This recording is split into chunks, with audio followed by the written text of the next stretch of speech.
Yeah, hello everyone and welcome to UPSCprep.com, and I am here to discuss about this year's modern Indian history, world history and post-independence consolidation, the analysis of it. I'll talk about the questions, what was the weightage, what kind of difficulty was there, the nature of questions, and I'm also going to discuss about the approach of the same. Okay, so firstly, very importantly, there were only and only 3 questions related to these 3 topics. Modern history usually has around 2 to 3 questions every year, but surprisingly, this year modern Indian history has the number of questions have reduced. 1 question only of 15 marks. That is a big change. Second thing which we saw was post-independence consolidation. Usually 1 question every year, same question, 1 question of 15 marker, and world history 1 question 15 marker, like every year. Total weightage of all 3 have been 45 marks. So this is one of the things which we've seen this year, GS1 of these 3 topics. So firstly, let's look at the question which came in modern Indian history. And the question was straightforward to look at, but had one major point which is difficult to approach. The question was Mahatma Jyotirao Phule's writings and efforts of social reforms touched issues of almost all subaltern classes. There are 4 major things to look at. Firstly, a personality, which is Mahatma Jyotirao Phule. Second is his writings, 1, and efforts of social reforms. So how Mahatma Jyotirao Phule's writings, 1, and efforts of social reform, 2, touched the issues of almost all subaltern classes. Now very important is all subaltern class. Now subaltern in this context is discussed as mostly downtrodden. Okay, and here primarily the Dalits, the farmers, workers. Usually this section is what, so how Mahatma Jyotirao, now the question says, talk about how his writings and efforts of social reforms. Usually we all read about Mahatma Jyotirao Phule, but usually writings, in terms of writings, we only remember 1, Gulamgiri, and it becomes difficult to remember others. So that is where there's a complexity with respect to specifying writings. Second, efforts of social reforms. So efforts of social reforms is easy because whatever initiatives have been taken. Now this question, why it was in, it had come. There was a movie this year which was in controversy also on life of Mahatma Jyotiba Phule. Okay. Now nature of the question, it was part of important personalities in modern history. So personalities have been consistently asked in few years. So we've seen questions on Mahatma Gandhi, Rabindranath Tagore, Subhash Chandra Bose, the questions on Raja Ram Mohan Roy, like this. So important personalities, to be very honest, are 2025 only, which are very, very important from UPSC perspective. And if you know about these personalities better, it would be always good. Difficulty, I term this as a medium because one of the things which I talked about is the writings part, which is very difficult to specify. So if you look at the approach, we can start with an introduction. An introduction of Mahatma Jyotirao Phule's efforts of social reform profoundly addressed the issues of all suburbs. So we talk about, and which are these classes? Dalits, Shudras, women, peasants and workers. Women also, very, very important, very important. This is just an introduction. You point out that these are subaltern classes. His writings and social reforms helped in a couple of lines, maximum 2 lines. Intro, done. Now, approach, writings. Now, there are many more writings as well. Now, I have just talked about the ones which are important to know. Gulamgiri, as I've talked about, is very, very important. So it is his best known work, written in 1873, a critique of caste system comparing lower caste oppression to slavery in US, specifying that. Second, very important, farmers, he talked about in Shet Karyacha Asud, that is Cultivators Whipcord, book in 1881, where he addresses farmers' issues and exploitation. You specify that.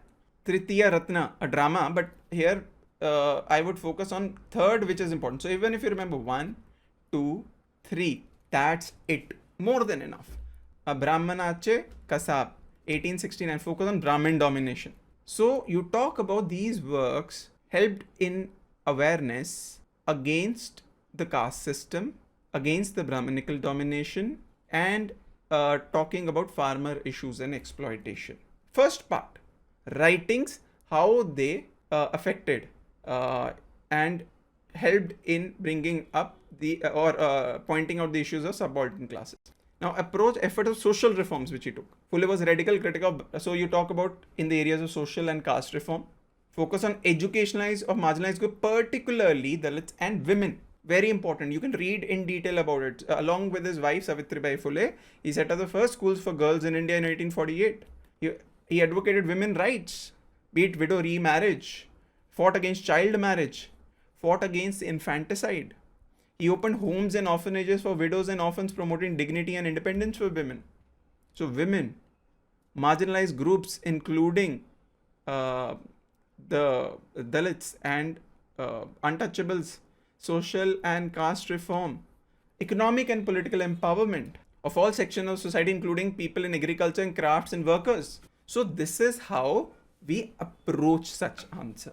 Difficulty is medium because to remember the writings is a little complex, but now moving forward, it is important that you are aware of what have they written and how it has impacted the society as well.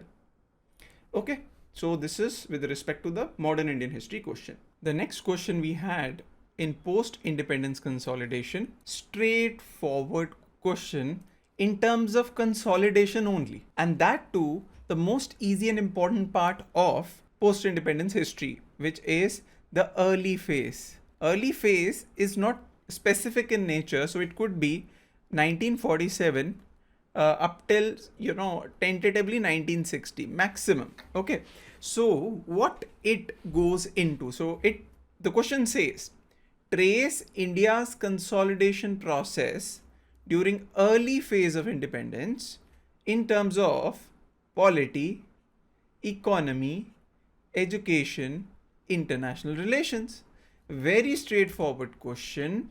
What you do is that early consolidation phase divided into 4 parts: polity, economy, education, international relations.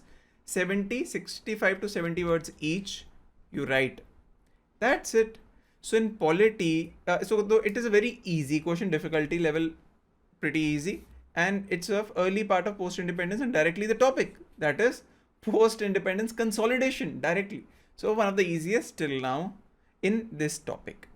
So if you look at how do we approach such kind of question and how do we divide it? So polity, you talk about in sequence, that is timeline. How do you do that? Political integration. The early phase was all about integration of 560 princely states into Indian Union by Sardar Vallabhbhai Patel, supported by VP Menon. You give examples like Hyderabad, Junagadh. The adoption of constitution, the next, that eventually the constitution was adopted 1949, 26 November, and India became a republic 1950. So we celebrate a republic day 26 January. So the adoption of constitution is very, very important in the early years, consolidation and polity. First elections, 1951-52, which reinforced democratic participation. States reorganization, specifically the States Reorganization Act of 1956. Easily you can write points on that, very straightforward and easy part. Then next part is economy. Here primary focus is planned development, where you focus on first and second 5-year plan. Okay, so before that you tell that planning commission was set up in 1950 and 5-year plans. The first one primarily focused on agriculture and addressed the issue of food security, and second was industrialization, specifically setting up a public sector establishments. Then you talk about also the land reforms and the development in focus which was there. For example, land reforms were taken up. Also institutional developments of LIC, RBI strengthens financial stability. So these are the areas which you can go into in terms of economy. Education, setting up of UGC University Grants Commission was very important part first. Then technical education push through the setting up of IITs, Indian Institute of Technology, starting with IIT Kharagpur in 1951. And also the new curriculum, particularly pertaining to India's own promoting social equality, focusing on universal education, scientific temper. in terms of education we've talked about. Then international relations, non-alignment. Okay, non-alignment, the initiative which India took. If you really want to go into, India also took active participation in the Korea War in 50-52. Also, India was one of the first countries who recognized the People's Republic of China and tried to build up good relationship and push India into an Asian century, means to collaborate and work together. That is unfortunate that eventually the later on the relations soured. Of course, you also mentioned Panchsheel, relation with China, and India's independent foreign policy moving forward, early years. It would be more than sufficient and you'd fetch good marks if you present these 4 areas like that. Okay. Moving on to world history. We had one question. Now the question at the outset would feel, oh, they are asking about French Revolution, very easy. It's been repeated. Yes, the theme has been repeated. French Revolution. Yes, very common, repeated. But the question says the French Revolution has enduring relevance to the contemporary world. Now you have to talk about the relevance of French Revolution. So what would be the relevance? The ideals, takeaways, not just. So of course we'll focus on positive, but there could be some negative relevance as well. So the French Revolution has enduring relevance to the contemporary. So now example should be with respect to contemporary times and contemporary world. So it's a direct topic, but of applied nature. You pick up the ideals, the learnings, the takeaways from the French Revolution and talk about its relevance in the contemporary world. So how we've approached introduction, okay, French Revolution. Now in this, you get an opportunity to directly talk about ideals, enduring relevance to the contemporary world due to its foundational principles and transformative impact. So core ideals like liberty, equality, fraternity have become universal values that underpin democratic governance, human rights, and social justice globally.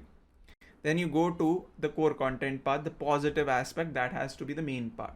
How liberty, equality, and fraternity, this is the major theme which came out of the French Revolution. How it has inspired the foundation for modern democracies and international institutions. Give an example of United Nations Universal Declaration of Human Rights.